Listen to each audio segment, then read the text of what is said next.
Magnificent!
medal for this.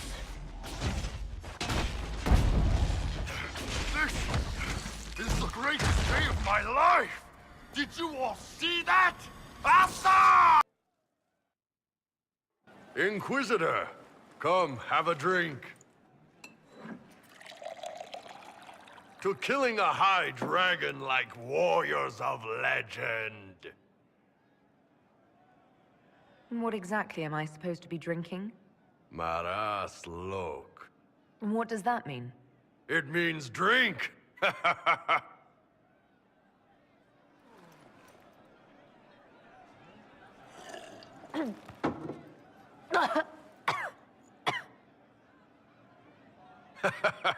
I know, right?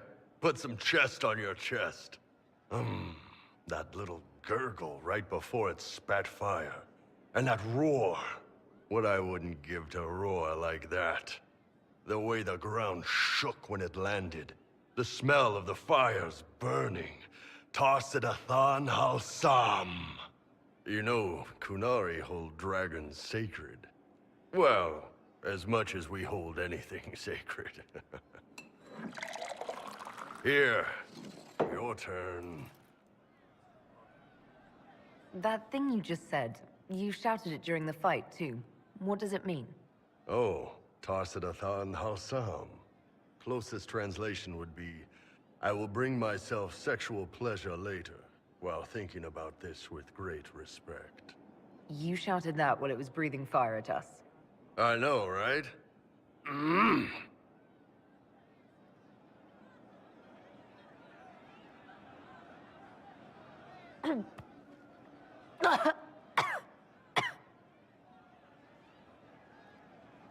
Yes, the second cup's easier.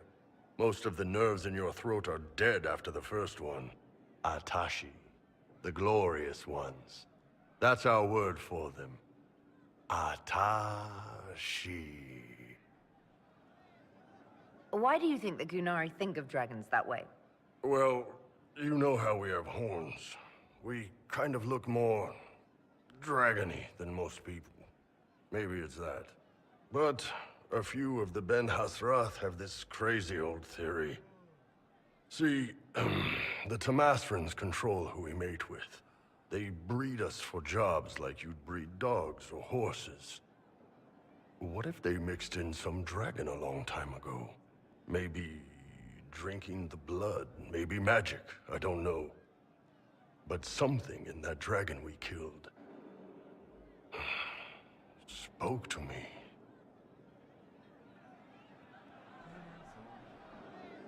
It's a shame we had to kill the dragon. Damn good fight. Dragons are the embodiment of raw power. But it's all uncontrolled. Savage. So, they need to be destroyed. Taming the wild. Order out of chaos. Have another drink.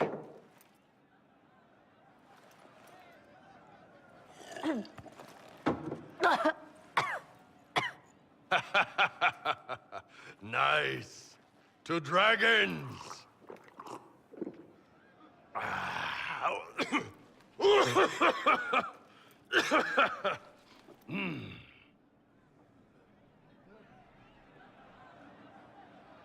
To finding the biggest, baddest things in the world and showing them that we're badder. Anan.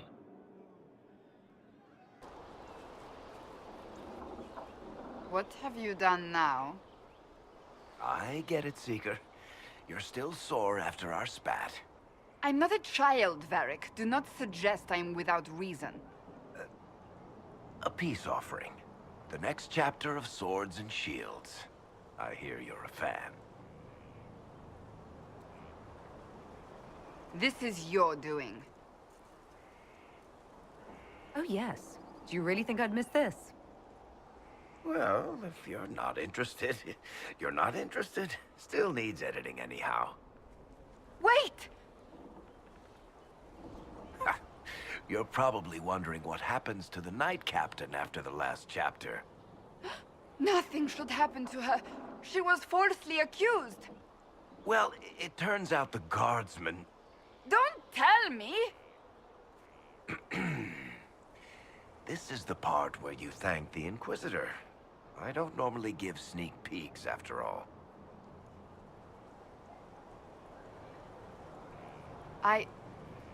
Thank you. This was everything I'd hoped. I know how you feel. I wonder if I have time to read the first part. Don't forget to tell all your friends, if you have any.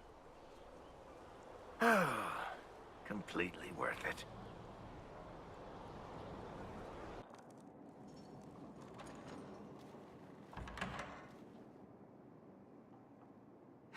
I can keep staring at this, but I won't get any closer. Something I can help you with? Yes. Possibly. You recall the demon at Therenfall? The one impersonating Lord Seeker Lucius? We never found the real Lord Seeker, or his body. Indeed, I've seen no hint of any Seekers amongst the Red Templars, or anywhere. I have a growing suspicion Corypheus has imprisoned them. Why imprisoned? He could just as easily have killed them. Not easily. But yes, they may be dead. Yet a demon of envy does not kill whomever it replaces. It hides them away and learns about them. There must be a trail we can follow, yet so far I have only discovered hints. But they could have ended up just like the Red Templars. Seekers do not use lyrium. I assume Corypheus gained control of the Templars by corrupting the lyrium they were already taking. To do the same to a Seeker, you'd have to force the lyrium upon him. That may be what happened, but it couldn't have begun that way. We're missing a piece of the puzzle, Inquisitor. I need to find it. Finding them obviously means a lot to you. I left the Order, but I can never abandon them. I cannot even claim that rescuing them would be beneficial. They wouldn't look kindly on the Inquisition. But even so, if there's a chance... If we can spare resources to follow up on these leads, Inquisitor, I would appreciate it.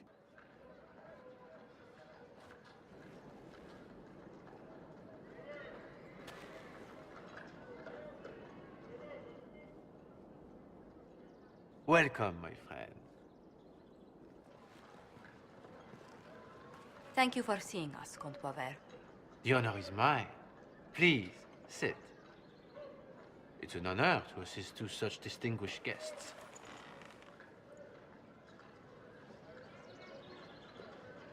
I hope helping us doesn't endanger you. Hardly. Even a brush with someone as well known as yourself can become a great asset in Val Royeaux. Giving you the identity of those who murdered Lady Montile's messengers seemed the least I could do. Have you heard of the House of Repose? The Assassin's League? My contacts obtained a copy of a document in the archive. Contract for life.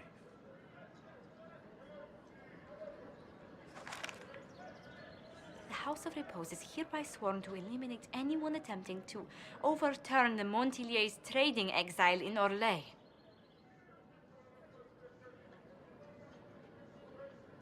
Overly complicated assassination plots are part of Orlesian politics, I take it. They're all too common, I'm afraid. The contract was signed by a noble family. The Duparquets. But the Duparquets died out as a noble line over 60 years ago. Indeed. But the contract was signed 109 years ago. How can a family try to kill you after they died out? The Duparquets were our rivals. They drove the Montiliers from Val Royeaux. This contract was drawn up over 100 years ago, but it wasn't invoked until I tried to overturn my family's exile. Unpleasant though it may be, the House of Repose is merely fulfilling its contractual duties. If the people who wanted your family dead are gone, why are the assassins still after you? A contract is a contract, Inquisitor. Orlesian businesses live and die by their reputations. The entire guild's welfare would be endangered if an agreement was tossed aside on a whim of time or fate. She's quite right, Your Worship. The House of Repose is doing what it feels necessary, by its standards. I assume you have a thought or two on this, Josephine? The Duparquets still have descendants under the common branch. If we elevate them to nobility, a du Paraquet could annul the contract on my life. That will take time, Lady Montilyet. Time during which the House of Repose will be obliged to hunt you. Will they now? You are exceedingly well informed. You're not to have said you'd heard rumors, at best. A bit of subterfuge. This contract on your life is an ugly business. One the House of Repose deeply regrets. But this is Orlais. Even an assassin's word is his bond. Does Comte Boisvert actually exist? Absolutely. The Comte's offer to reveal the killers of Lady Montilyet's messengers was genuine. So was his information somehow. An end to be tied up later. I thought you were remarkably well informed about a secret assassin's guild. We are hardly secret, my dear Inquisitor, just normally much more reclusive. The contract on Lady Montilyet's life is so unusual, we felt the courtesy of an explanation was in order. It is appreciated, monsieur. Your idea to seek out a du Paraquet to revoke our orders is an interesting one. I wish you luck. I did not come to shed blood today, Inquisitor. Only to speak. Might I pass? Why warn us about your contract and let us go? In Orlais, it is only decent to inform those involved in a contract when extraordinary circumstances conspire. And the guild's reputation would suffer if you ignored the contract. I quite understand. Thank you, my lady. May we conclude with my departure? Go then. Good day, your worship. My lady, I pray we never meet again.